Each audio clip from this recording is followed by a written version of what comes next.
Welcome to this episode of Barter and Business, where we will be talking about the human behind the business with Jen Anderson. Let's get started.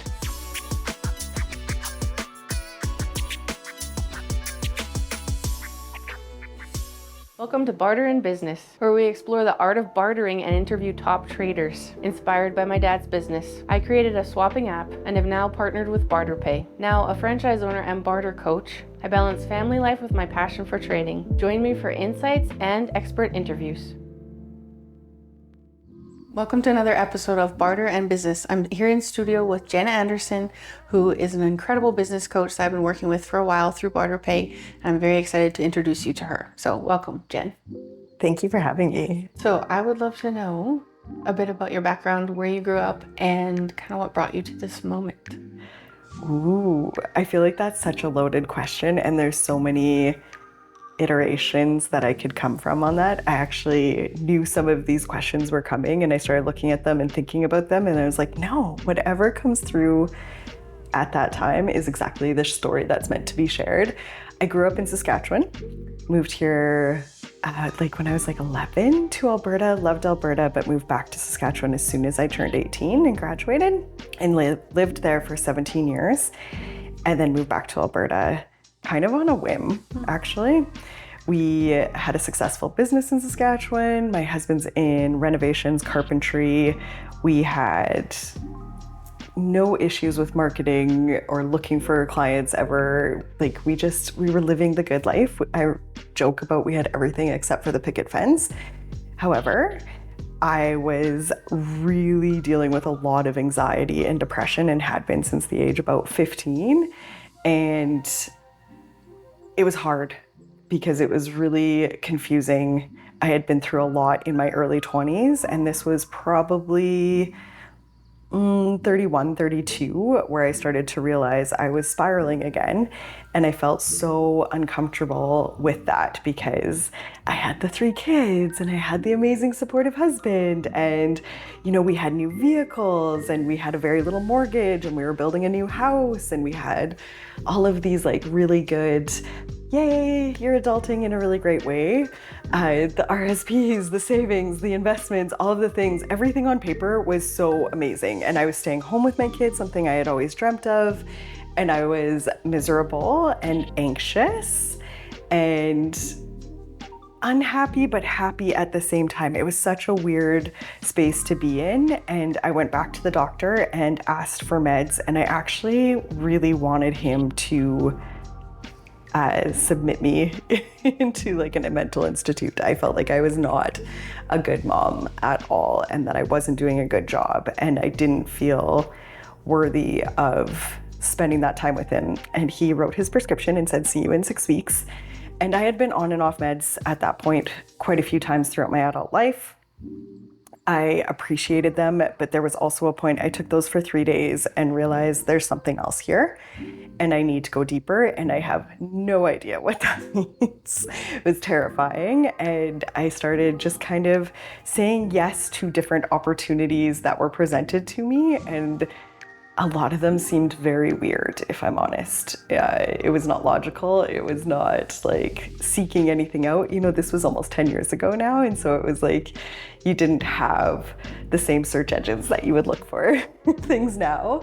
But I just knew that inside I was really unhappy. And so I started doing some really different, one of the first things was a sound bath. And I was like, this is weird. Women just lay in a circle or in this room and we listen to these things, which sounds beautiful, but this is also very strange to my regular life. And so that was the beginning of the healing journey for me. And I didn't even know what that meant. I didn't have that vocabulary at that time, but I started going to little retreats here and there that were offered. I was living southern Saskatchewan, very rural, so there wasn't a whole lot.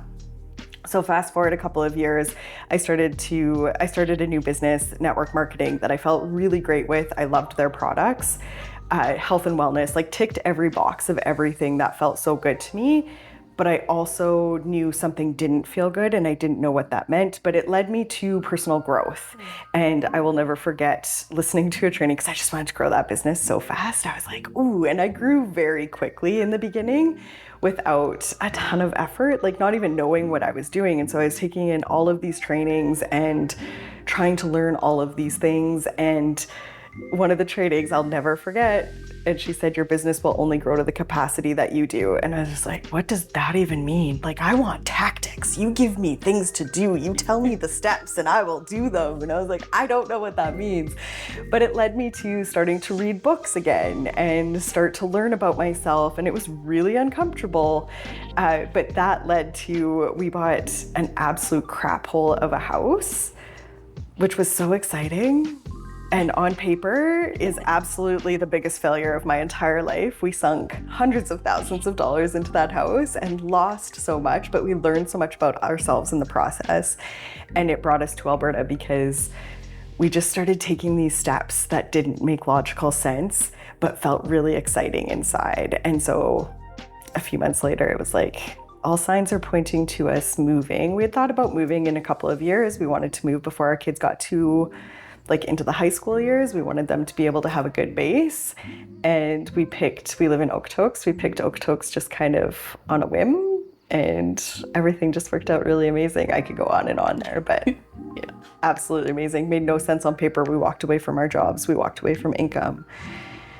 We walked away without big fat savings accounts that we had had 4 years ago because we sunk them all into this house. And so it was very scary on one hand, but also like exhilarating and so exciting on another. Yeah. Yeah. At what point do you feel like you found peace in your journey of searching? That took a long time. Pockets of it. Yeah. Yeah. I would have these little moments, and now I know that it was like calming my nervous system, but I did not have that language at that time. Energetics is such a thing to me now, but that would have meant nothing to me 10 years ago. I wouldn't have understood what you were talking about. And so I've definitely had moments over the last 5 to 10 years where I've felt so much inner peace, and then things will blow up. And so then that was what I was then manifesting in my life, was like really great things and really huge things. And people were like, wow, like you're doing all this amazing stuff. And then it would come with a really low spot. And just back to the medication, and I'm not pro or con medication, just for myself, it didn't fit right. There were definitely times where I was like, oh, I think you're a little crazy. You should probably go back on meds. And instead, I really leaned into the inner work, and I have found peace through that. But not always in every moment. Like, I don't want anybody to ever think, I think we're human beings. We're not monks. We're not meant to always just be running at this spot. The highs and the lows are actually the good part of being a human being. And so inner peace and trusting, I think, is just a constant work in progress. It's such a journey. And I will find pockets of that every single day. And then I'll go to do something really big in a different move. And I'm like, ooh, we got to calibrate this energy back to like a more peaceful state for ourselves, because it comes with big energy. Some of the big things that I do with clients, especially. Yeah. That's incredible. Yeah, it's been pretty wild. Wild ride. Do you feel like there was a pivotal moment in your life that has brought you here? I call them inflection points, which I learned from John O'Leary. His book, On Fire, is absolutely amazing. And I've had many of those. Just like I was saying with the piece where it was like, your business will only grow to the capacity that you do. I think sometimes, and those are so not necessarily planned for moments, that have such a huge impact on who we are. And there's funny little moments. I listen to my own intuition and a lot of books and podcasts and that sort of thing when I'm driving. And there are a lot of times that I can picture the exact space I was in on the road, in what province area, of like, oh, that was a big inflection point right there. Tuning into myself is definitely, if I had to write something on paper of like, what is one thing that has changed, really learning to honor and trust myself and give myself permission to listen to that has probably been the biggest piece in my life, for sure. That makes so much sense. And I can absolutely speak to the fact of as a business owner, it is so hard to tune out those other voices because Yes. everyone's a professional or has the strategies or the tips or the things. But to actually just like, what is right for my business? Like filtering it through what is right for my business always. Yes. I call it white coat syndrome. And I definitely have been, I want to say victim of that, but not from like a, oh, poor me mentality. But I think we're taught that from such an early time on, that these authority figures know what is best for us. And that's the thing with business that I think is so fascinating. We can find any strategy and it works for that person and it does so well, but we have to be able to discern the bits that are good for us and that fit into us as who we are.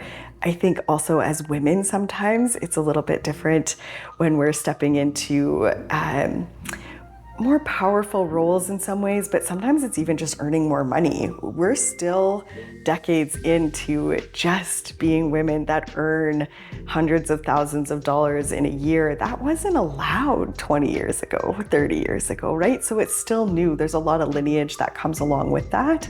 And so I think it's really important to learn discernment within our own, I call it in our own energetic blueprint of what fits for us and what doesn't. Amazing. That's so helpful. So if someone wants to reach out to you and contact you, what's the best way to contact you? You can contact me at Into the Deep on Instagram. So it's Into the Deep with Jen. That is probably my best form of communication and the only place that I am the most consistent at showing up in. I don't have a website. I don't do that. I don't have anything else that would make you a professional business person. And I've managed to grow a very successful business in that way because that's what fits for me. Well, thank you so much for being here. It's been an honor to have you in the studio, and definitely come and check the next episode out because we'll be discussing the lessons that Jen has learned in business, and I know there's going to be some amazing ones that she has to share. Thanks for tuning in to Barter and Business. I hope my journey and tips inspire your own trading adventures. Stay passionate and keep swapping. See you next time.